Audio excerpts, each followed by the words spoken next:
Hi everyone, it's Owen again. Thanks for coming back on my YouTube channel.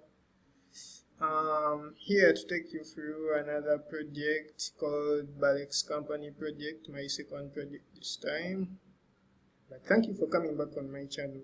Now, on this, I was required to get an employee who gets paid depending on the hours worked and this base pay, and for each hour was up to 40 hours of working.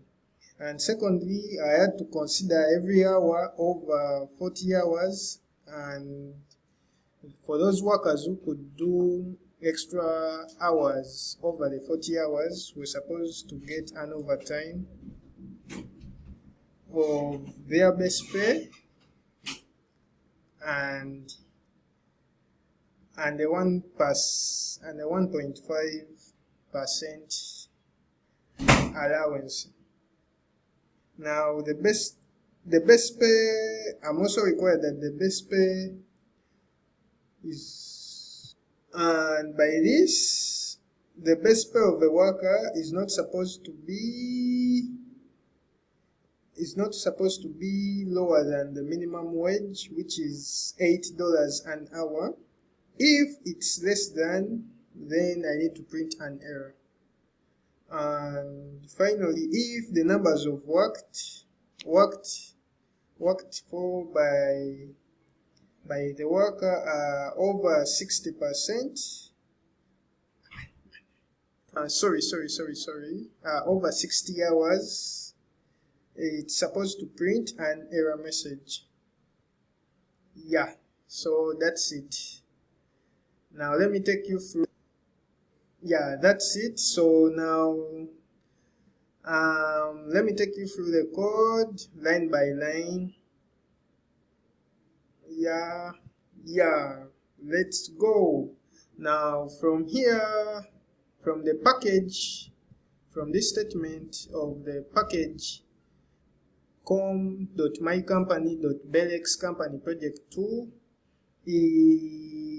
this line of code, this specifies the package name for the class, and this is the part of the class which is mycompany.belexcompany.project2.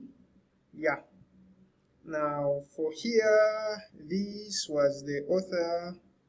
For this was the space of the author, which was the del. And for here, the public class, this line declared the public class named Balex Company Project 2, and it was the main class of my project. Now for this other block of code, which was reading the public static final double minimum wage equaling to 8, and on the second line reading the final int, reading the integer of maximum hours worked for of 60. It declared two constants. The word final was declared in constants of minimum wage and maximum hours worked for. Yeah, meaning that these cannot be changed because of the keyword final.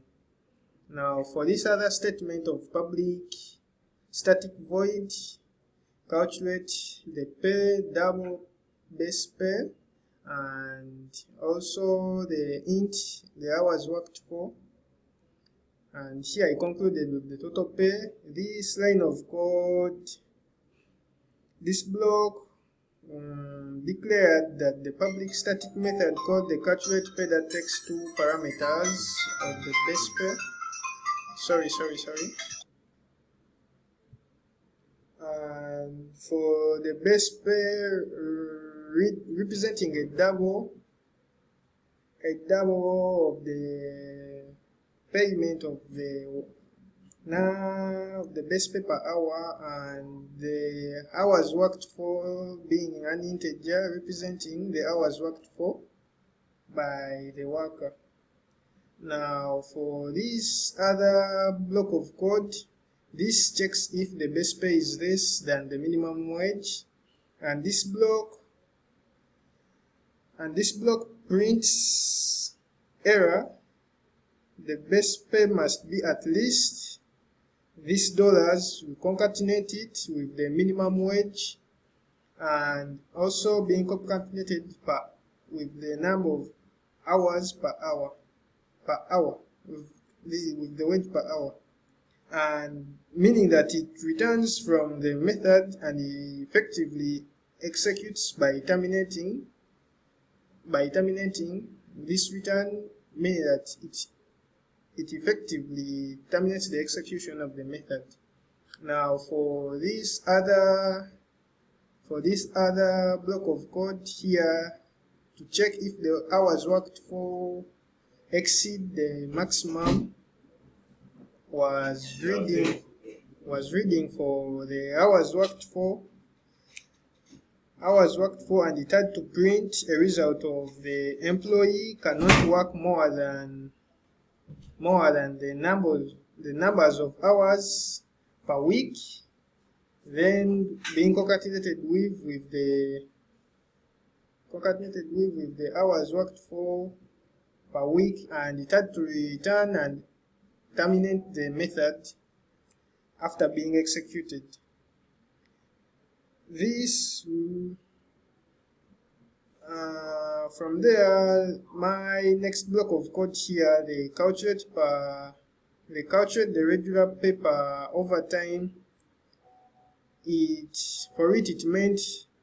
meant calculating the total pay of the employee on the base pay and the hours worked, handling the regular pay and the overtime separately. Here it was handling the base pay and the overtime of the hours worked for with the regular time pay. Yeah. Now for this, the rest of this statement, it provided us with the method, which included my employee 1 and employee 2, and from here you can see that declaring my employee 1 who had a base pay of 7.5 and worked for 35 hours, and here to also calculate the pay of my employee 2 who had a base pay of $8.2 and worked for 47 hours, and employee 3 who had a base pay of $10 and worked for 75 hours. Now, as it was required that I write a method that takes the base pay of the hours worked for and it prints the total pay or an error. This and the main method that calls the method for each of these employees. These were the employees which I were given, and I need to write a code which prints the total pay or an error. And here it depends on my if statements, whereby if the base pay was lower than the minimum wage, it had to print error, and the base pay must be at least this and this dollars for the hours worked for. And if the hours worked for were greater than the maximum hours per week, it had to print employee cannot work for more than these hours per week. Now from there I can run for you using the employee 1 and employee 2 and employee 3 in different cases to see which employee worked for excess hours, which employee got the errors, Now I come here in my class and run my file to see the print output, which employee had an error and which employee worked for the maximum hours. Yeah, you give it some time, and finally here you can see my output, that my employee, the base pay must be at least greater than, meaning that it should be greater than $8 per hour, and the total pay should be $414.1, and an error also to print that an employee cannot work for more than 60 hours per week. Thank you guys. Thanks for being with me all this time. You can share, like, and comment, and subscribe on my YouTube channel. Thank you. See you next time.